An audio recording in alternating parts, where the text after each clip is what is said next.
महाराष्ट्र शासनाच्या सांस्कृतिक कार्य संचालनामार्फत आयोजित राज्यस्तरीय बालनाट्य स्पर्धेची अंतिम फेरी यंदा प्रथमच अमरावती येथे पार पडणार आहे। गेल्या सुमारे 60 वर्षांपासून सुरू असलेल्या या नाट्य स्पर्धांना राज्यभरात मोठी परंपरा लाभली असून यावर्षी बालनाट्य विभागांची अंतिम फेरी अमरावतीत होत असल्याने शहरासाठी ही अभिमानाची बाब ठरत आहे। सांस्कृतिक कार्यमंत्री ॲडव्होकेट आशिष शेलार आणि विभागाचे सचिव डॉक्टर किरण कुलकर्णी यांच्या मार्गदर्शनाखाली हा उपक्रम राबवण्यात येत आहे। अमरावतीचे खासदार डॉक्टर अनिल बोंडे, माजी खासदार नवनीत राणा, आमदार रवी राणा, आमदार प्रतीप तायडे, आमदार राजेश वानखेडे व आमदार प्रतापदादा अडसूळ यांच्या प्रयत्नातून ही स्पर्धा अमरावतीत आयोजित करण्यात आली आहे। मागील काही वर्षांपासून अमरावती केंद्रावर बालनाट्य स्पर्धांचा वाढता प्रतिसाद दिसून येत आहे। मागील वर्षी 60 एकांकिकांची नोंद झाली होती, तर यंदा 78 बालनाट्यांच्या सहभागाने नवा विक्रम नोंदवण्यात आला आहे। स्पर्धा समन्वयक श्री विशाल फाटे, अमरावती नाट्य परिषदचे अध्यक्ष ॲडव्होकेट चंद्रशेखर डोळे आणि मध्यवर्ती नाट्य परिषद मुंबईचे नियामक मंडळ सदस्य प्रशांत देशपांडे यांच्या समन्वयातून आयोजनाची जयंत तयारी सुरू आहे। अंतिम फेरी छत्रपती श्री शिवाजी महाराज सभागृह doctor Panjabrao Deshmukh medical college परिसर येथे दिनांक 26 फेब्रुवारी 2026 पासून सुरू होणार आहे। राज्यभरातून निवड झालेले 43 उत्कृष्ट बालनाट्य सादर होणार असून सुमारे 1200हून अधिक बाल कलावंत आणि तंत्रज्ञ आपली कला सादर करतील। उत्कृष्ट बालनाट्य दिग्दर्शक, कलाकार व तंत्रज्ञांना रोख पारितोषिके, पदके आणि प्रशस्तीपत्रे देऊन गौरविण्यात येणार आहे। अमरावतीकर कला रसिकांनी मोठ्या संख्येने उपस्थित राहून या अभिनय महोत्सवाचा आनंद घ्यावा असे आवाहन आयोजकांनी केले आहे। रिपोर्टर सागर डोंगरे, अमरावती।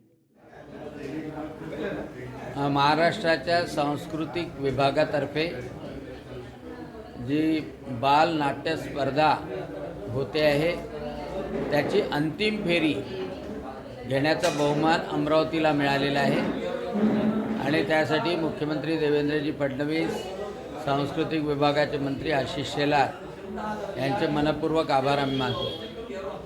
कारण ही महत्त्वाची आमच्यासाठी गौरवशाली बाब आहे की बालनाट्य एकांकिका स्पर्धा घेण्याचं यजमानपद अमरावतीच्या नाट्यमंडळीला मिळालेलं आहे आणि यामध्ये 43 संघ येणार आहेत आणि साधारणतः 1207 कलाकार आणि तंत्रज्ञ या नाट्य स्पर्धेमध्ये उपस्थित राहतील।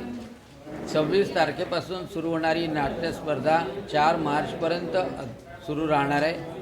अमरावतीच्या श्री शिवाजी शिक्षण संस्थेच्या सुंदर आणि प्रशस्त सभागृहामध्ये ही नाट्यस्पर्धा होणार आहे। या नाट्यस्पर्धेमध्ये विविध विषय हाताळले जाणार आहे आणि या विविध विषयामध्ये प्रबोधनात्मक विषय राहतील, राष्ट्राच्या निर्माणाचे विषय राहतील, त्यासोबतच मनोरंजनसुद्धा राहील।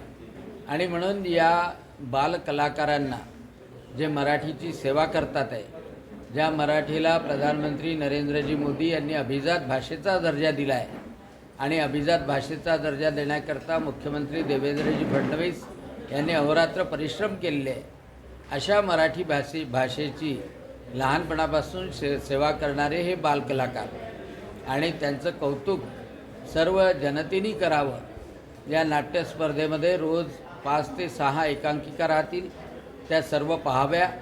पत्रकार बांधवांनी त्यावर परीक्षण लिहावं, आपली मतं त्यावर व्यक्त करावी आणि अमरावती जिल्हा आणि अमरावती विभागातल्या सर्व नाट्यप्रेमी मंडळींना याचा आस्वाद घेता यावा, यासाठी आजची पत्रकार परिषद होती।